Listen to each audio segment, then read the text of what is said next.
자, 5번째 썰 한번 가보도록 하겠습니다. 댓글 컨텐츠고 영상 제목 300씩 모아도 연애 3600, 약 27년 걸려야 10억입니다. 근데 무슨 10억 없으면 거지인 줄 아는 인터넷 시다는 영상에 달린 댓글입니다. 일단 여러분 10억 이상 가지고 있는 사람이 대한민국에 거의 없어요. 이게 10억 이상, 금융자산 10억 이상. 지금 대한민국에서 금융자산 10억 이상 가지고 있는 사람이 0.9%입니다. 0.9%. 1%가 안 돼요. 정확히 말씀드리면 이제 금융자산, 그러니까 예금, 적금, 채권, 주식 다 합쳐가지고 이제 금융자산, 그 금까지 합쳐가지고 이 자산이 10억 이상 되는 사람이 대한민국 전체 인구 중에 47만 6천 명입니다. 대한민국 전체 인구 5,100만 명이니까 1%가 안 되는 거죠. 뭐 금융자산뿐만 아니라 뭐 부동산이나 딴 자산도 가지고 있겠죠. 일단 금융자산만 기준으로 봤을 경우. 근데 온라인 같은 데 보면 있잖아요. 온라인 커뮤니티나 이제 뭐 직장인 커뮤니티 같은 데 보면 5억, 10억을 굉장히 쉽게 얘기한다니까. 가지고 있는 것처럼. 아닐 텐데. 그렇게 가지고 있는 사람도 많지 않을 텐데 지금 1억도 없는 사람 대박일 텐데. 난 그렇게 생각해요. 왜 인터넷만 들어오면 사람들이 용감해지죠. 뭔가 많은 걸 가진 사람처럼 되는 거지. 솔직히 가지고 있는 거 뻔한데. 쥐고 있는 거 뻔한데 왜 온라인만 들어오면 뭔가 자기들이 뭔가 쥐고 있는 것처럼 됩니까? 난 이게 정말 궁금하거든요.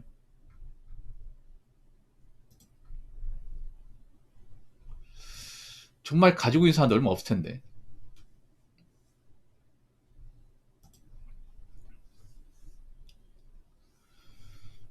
저는 이 온라인 문화가 오히려 사람들을 더 흐리게 만든다고 생각을 해요. 왜냐, 온라인은 얼마든지 자기의 능력치를 좀 과장해서 얘기할 수 있거든요. 네. 어차피 온라인 누군지 모르니까 이 사람이 정말 돈 많은 사람인지 아니면 방구석 백수인지 모르다 보니까 얼마든지 구라치고 좀 과장할 수 있는 그런 공간입니다. 그렇기 때문에 그러니까 글밖에 없어요. 글밖에. 여러분 커뮤니티도 글밖에 없잖아요. 근데 글은 얼마든지 지어낼 수 있습니다. 누구나 다 작성할 수 있어요. 그리고 인터넷 커뮤니티는 기본적으로 좀 능력이 좋은 사람보다 능력이 부족한 분들이 많습니다. 예.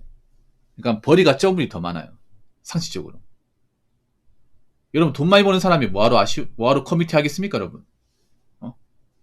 여러분 인터넷 커뮤니티 중에 이미지가 좋은 데 있습니까? 없잖아요. 왜 이미지가 안 좋아? 능력 좋은 사람이 많으면 이미지가 좋겠지. 근데 능력이 부족한 사람들이 자꾸 올려치기 하고 이상한 걸 자꾸 적고 억울 행동하고 그러니까 이미지가 안 좋은 거 아니겠습니까?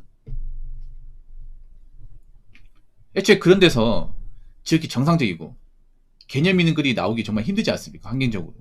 뭐 그렇다고 거기 있는 사람들이 다 문제 있다고 볼 수는 없겠지만 근데 제가 보니까 살아보니까 굉장히 온라인에서 구라치는 사람들이 많아요.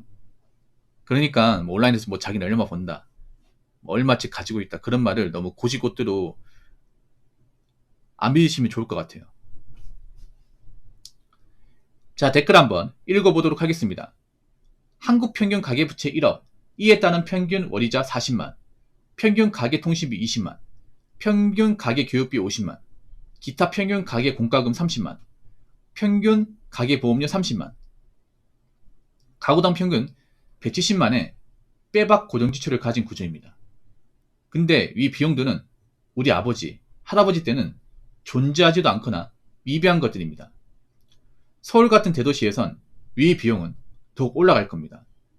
평균 대출액부터 비교가 안 되니 라고 적어졌습니다. 근데 이것 좀 약간 어폐가 있는 게 뭐냐면 대한민국 평균 가계부채 1억인데요. 그렇다고 이제 그 대출금 이자로 40만 나오지는 않습니다. 더 많이 나와요. 네, 지금 서울 같은 데 아파트 연끌하시는 분들 보통 5억 이상 했거든요. 5억 이상. 그분들 못해도 원금이자가 매달 300 이상은 나올 겁니다. 매달 갚아야 되는 이제 대출금. 네. 300 이상 나올 거예요. 한번 볼까? 요즘에 친절한 게 이런 게 계산기가 다 있어가지고 계산하면 돼. 자, 금액 5억. 그리고 대출기간 360, 30년. 연이자 한 5로 잡을까?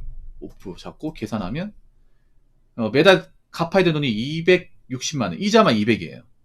지금 그 아파트 연끌하신 분들 같은 경우에는 이자만 거의 200 가까이 나간 분들 많아요. 거의 뭐 100보다 배꼽이 더 크죠 이게. 엄청나죠 이게.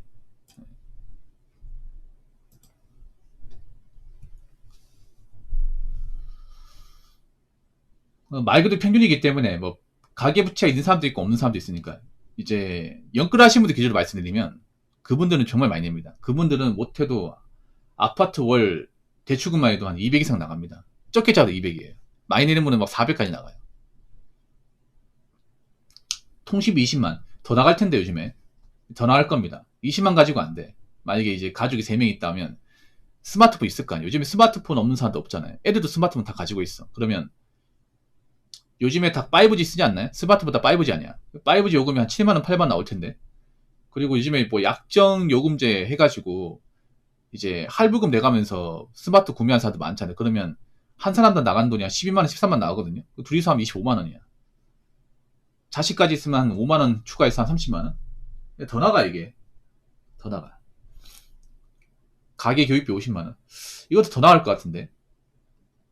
그 집마다 틀리니까. 아무튼 진짜 많이 나간다, 맞죠? 이게. 혼자 살 때보다 가정 있을 때가 더 많이 나가. 난 옛날에 그 생각했단 말이야. 오히려 이제 둘이 합쳐야 돈을 더 많이 모은다 생각했는데 아닌 것 같아요. 오히려 결혼하신 분들이 여윳돈이 없는 경우가 더 다해. 물론 이제 결혼 못한 사람들 중에 능력이 부족한 분들 좀 많이 있어. 근데 능력 있는 이제 싱글이라 치면 오히려 결혼한 사람보다 더 많이 모을 수 있을 것 같은데. 왜냐하면 결혼하신 분들이 돈이 진짜 많이 나가 이게. 아파트 대출금이나 이제 이런 자녀 교육비나 이런 거 나가면 진짜 많이 나가죠. 정말 애 키우기 힘드네. 야, 서울 같은 데 능력 진짜 좋아야겠다 이게. 서울 같은 데는. 서울은 집값 워낙 비싸니까 대출을 엄청 많이 받을 거 아니야 이게. 돈 웬만큼 많이 벌지 않는 이상은 다 생활비로 다 나갈 텐데. 야, 이거 어떻게 메꿉니까 이게. 왜 서울이 왜 대한민국에서 출산이 꼴등이고 왜 혼인 비율이 꼴등인지 알 것 같습니다. 와. 서울은 집값 비싸다 보니까 이게 돈이 무조건 많이 나갈 수밖에 없는 구조야. 다른 물가도 비싸기 때문에. 뭐 학원비나 이제 교육비 같은 것도 서울이 더 비싸겠지 이게.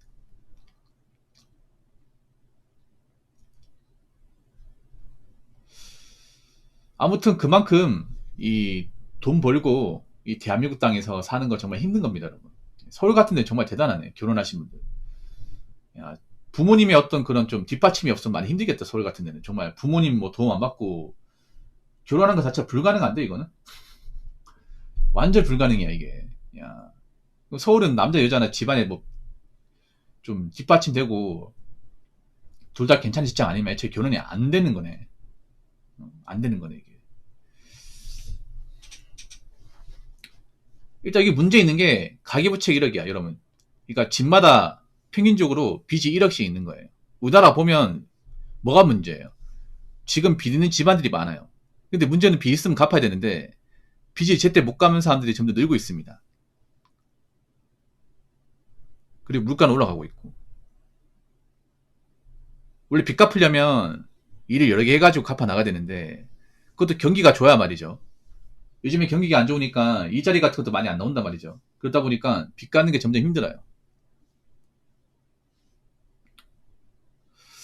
앞으로 부채가 있는 분들 많이 힘들겠네. 예, 정말 많이 힘들겠네요.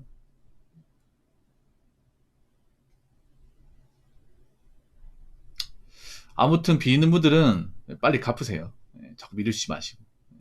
그리고 빚 있는 분들 이런 거 다 줄여야 될 겁니다. 이런 거. 지금 우리나라 걱정인 게 워낙에 부채가 있는 사람들이 많다 보니까 결혼하신 분도 부채가 있는 사람들 많아요. 이게. 과연 그 사람들이 이제 남의 인생 동안 자신들이 이제 벌려놓은 저 부채를 다 갚을 수 있을지 봐야겠는데 쉽지 않을 겁니다 아마. 일단 직장에서 버티는 게 쉽지가 않기 때문에